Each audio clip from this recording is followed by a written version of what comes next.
ನಮಸ್ಕಾರ ಎಲ್ಲರಿಗೂ. ಎಲ್ಲರೂ ಹೆಂಗಿದ್ರಿ? ನಾನು ಚೈತ್ರ ಮೋಹನ್. ನನ್ನ ಪ್ರಪಂಚದ ಒಂದು ಭಾಗ ಆಗಿರುವಂಥ ನನ್ನ ತವರನ್ನು ತೋರಿಸುವ ಅಂತೇಳಿ ಈ ವ್ಲಾಗ್ನ ಶುರು ಮಾಡಿದ್ದೆ. ವೆಲ್ಕಮ್ ಟು ಚೈತ್ರಾಸ್ ಪ್ರಪಂಚ. ನಮ್ಮ ಟಾಮಿ ಬೆಳಗ್ಗೆ ಬಿಸಿಲು ಬರೋದು ನೋಡ್ತಾ ನಿಂತಾನೆ. ಸೂರ್ಯ ಹುಟ್ಟೋಕ್ಕಿಂತ ಮುಂಚೆನೇ ಕೋಳಿ ಹುಟ್ಟಿತ್ತು ಕಾಣ್ತದೆ. ಬೆಳಗಾಯ್ತು ಏಳಿ ಅಂತ ಹೇಳಿ ಎಲ್ಲರನ್ನೂ ಏಳ್ಸಾಗ್ತದೆ.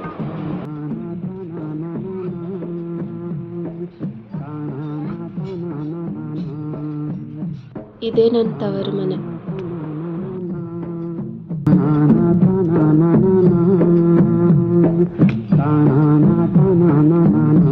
ನನ್ನ ಅಜ್ಜಪ್ಪ ಕಟ್ಗೆ ಒಲೆಗಬೇಕು ಅಂತ ಹೇಳಿ ಕಡಿತಾ ಇತ್ತು.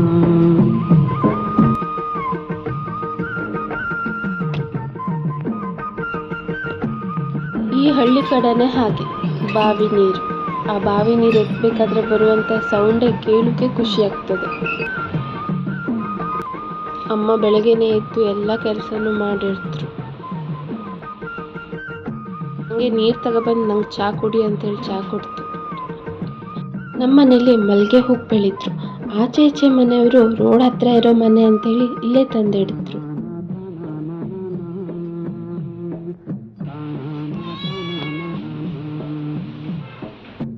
ಯಾರಿಗೆ ಮೀನು ಬರಲಿಲ್ಲ ಅದಕ್ಕೆ ನೋಡಿ ಅಮ್ಮ ಒಣ ಮೀನನ್ನೇ ಸಾರು ಮಾಡ್ತಿತ್ತು. ನಮ್ಮನೆ ಈ ಬೀರಿ ಅಂತೂ ಒಣ ಮೀನಾಗ್ಲಿ ಹಸಿ ಮೀನಾಗ್ಲಿ ಅದಕ್ಕೆ ಮೀನಂತೂ ಬೇಕೇ ಬೇಕು.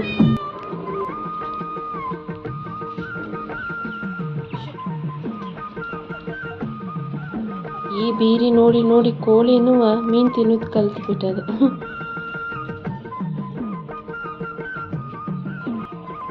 ನಿಮ್ಮ ಕಡೆ ಎಲ್ಲ ಮೀನು ಬರ್ತದ್ಯಾ? ಕಮೆಂಟ್ ಮಾಡಿ ಹೇಳಿ. ಈ ವಿಡಿಯೋ ಇಷ್ಟ ಆಗಿದ್ರೆ ಲೈಕ್ ಮಾಡಿ.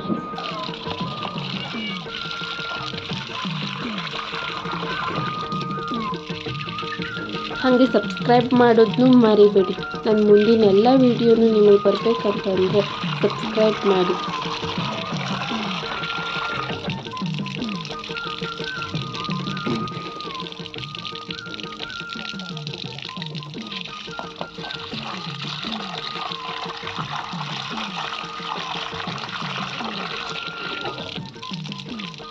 ಇಲ್ಲಿ ನನ್ನ ಮಕ್ಕಳಿಬ್ಬರಿಗೂ ಬೆಳಗಾಯ್ತು. ಇಬ್ಬರು ಎದ್ದು ಅಕ್ಕ ತಮ್ಮ ಒಬ್ರನ್ನೊಬ್ರು ನೋಡ್ಕೊಂಡು ಆಟ ಆಡ್ತಾವ್ರೆ. ನಮ್ಮ ಪುಟ್ಟಾಗೆ ಅಕ್ಕ ಅಂದರೆ ತುಂಬ ಇಷ್ಟ. ಅವಳು ಹೆಂಗೆ ಮಾಡ್ತಲೋ ಹಂಗೆ ಮಾಡೋಕೆ ಹೋಗ್ತಾ. ಅವಳು ತಮ್ಮಂಗೆ ತುಂಬ ಆಸೆ ಮಾಡ್ತಳು. ಇವರಿಬ್ಬರೂ ಹೀಗೆ ಯಾರ್ದು ದೃಷ್ಟಿ ಬೀಳದೆ ಇರೋಗಿರಲಿ ಅಂತಲೇ ನಾ ದೇವ್ರ ಹತ್ರ ಕೇಳ್ಕೊಳ್ಳೋದು. ಇಲ್ಲಿ ನನ್ನ ಮಗಳು ನನ್ನ ಅಮ್ಮನ ಹತ್ರ ಜಗಳ ಆಡ್ತಾವಳೆ, ಜಾತ್ರೆ ಕರ್ಕೊಂಡು ಹೋಗಲಿಲ್ಲ ಅಂತ ಹೇಳಿ.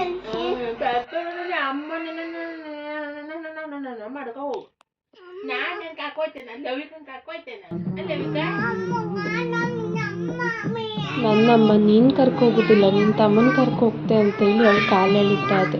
ಅವಳು ಏನು ಕಮ್ಮಿ ಇಲ್ಲ, ನೀನು ಕರ್ಕೋಗೋದು ಬೇಡ, ಪಪ್ಪ ಅವರೇ ನನಗೆ, ಅಮ್ಮ ಕರ್ಕೋಗ್ತದೆ ಅಂತ ಹೇಳ್ತಾ ಅವಳು.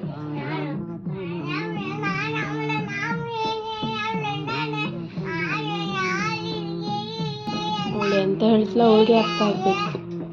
ಅವಳು ಹೇಳೋ ರೀತಿ ಮಾತ್ರ ಸರಿಯಾಗೇ ಹೇಳ್ತಳು.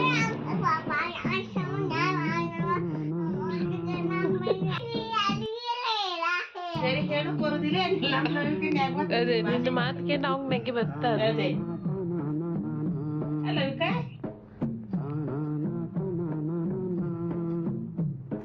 ನಿನ್ನೆ ಮುರುಡೇಶ್ವರ ಜಾತ್ರೆ ಆಯ್ತಲ್ಲ, ನೀವೆಲ್ಲ ಹೋಗಿರಾ ರಥ ಎಳೆಯೋದು ನೋಡೋಕೆ?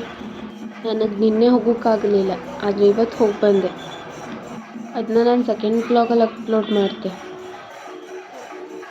ಜಾತ್ರೆಗೆ ನಾವು ಹೋಗಲಿಲ್ಲ ಅಂದರೂ ಗೊಂಬೆ ಬಳೆ ಅಂತೇಳಿ ನನ್ನ ಮಗಳಿಗೆ ಅವಳು ದೊಡ್ಡಮ್ಮ ತಂದು ಕೊಟ್ಲು. ಹಾಗೆ ಪಾಪಗೂ ಕೂಡ ಸ್ನಾನ ಮಾಡಿಸ್ಕೊಬಂದು ಅವನು ಕ್ರೀಮ್ ಹಚ್ಚಿ ಕಣ್ಕಪ್ ಹಚ್ಚಿ ಪೌಡ್ರ್ ಹಾಕಿ ಬಟ್ಟೆ ಕಟ್ಟಿ ಮಲಗಿಸಿದೆ.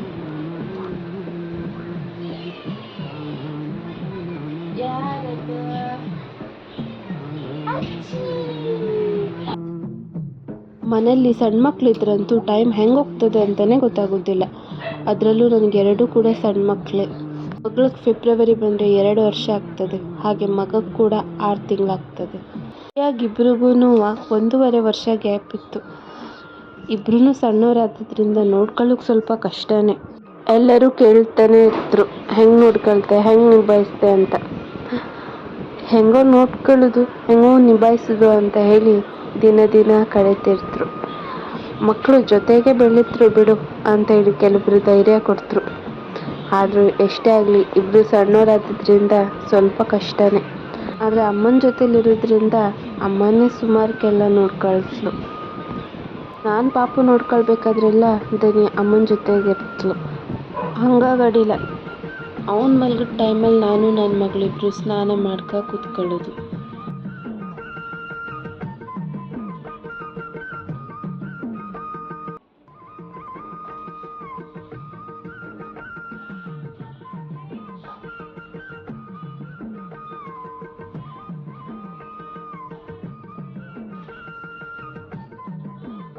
ಪ್ರೆಗ್ನೆನ್ಸಿ ಗ್ಲೋ ಆಗಿರ್ಬೋದು, ಹೇರ್ ಗ್ರೋತ್ ಆಗಿರ್ಬೋದು, ಅದು ಆಫ್ಟರ್ ಡೆಲಿವರಿ ಇರೋದಿಲ್ಲ. ಈಗ ಬೀಳ್ತಿರೋ ಚಳಿಗೋ ಏನೋ ಕೂದಲು ಮಾತ್ರ ಸರಿ ಉದುರ್ತಿತ್ತು. ಹಾಗಂತೇಳಿ ಹೇರ್ ಕೇರ್ ಮಾಡದೆ ಇರೋಕ್ಕಾಗ್ತದ್ಯಾ? ಕೂದಲು ಉದ್ರಕ್ಕಾಗ ಅಂತೇಳಿ ಒಂದು ಆಯಿಲ್ ಮಾಡಿ ಇಟ್ಕೊಂಡಿದ್ದೆ. ಇನ್ಯಾವುದಾದ್ರೂ ನೆಕ್ಸ್ಟ್ ವಿಡಿಯೋದಲ್ಲಿ ಅದ್ರ ಬಗ್ಗೆ ಹೇಳ್ತೆ. ಇಲ್ಲಿ ನನ್ನ ಮಗಳು ಹಿಂಗೆಂತಕ್ಕೆ ಮಾಡ್ತಿದ್ಲು ಅನ್ಕೊಂಡ್ರ, ಅವಳಿಗೆ ನಾನು ಟಿ ವಿಯಲ್ಲಿ ಸೂಪರ್ ಸಿಂಪಲ್ ಸಾಂಗ್ಸ್ ಅಂತ ಹೇಳಿ ಒಂದು ಪ್ರೋಗ್ರಾಮ್ ಹಾಕ್ಕೊಟ್ಟಿದ್ದೆ.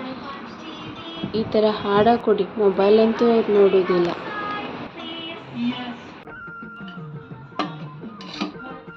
ಒಣಮೀನು ಸಾರು ಕೂಡ ರೆಡಿ ಆಯಿತು. ಊಟದ ಟೈಮ್ ಆದದ್ರಿಂದ ಮಗಳು ಕೂಡ ಊಟ ಮಾಡಿಸ್ತಿದ್ದೆ.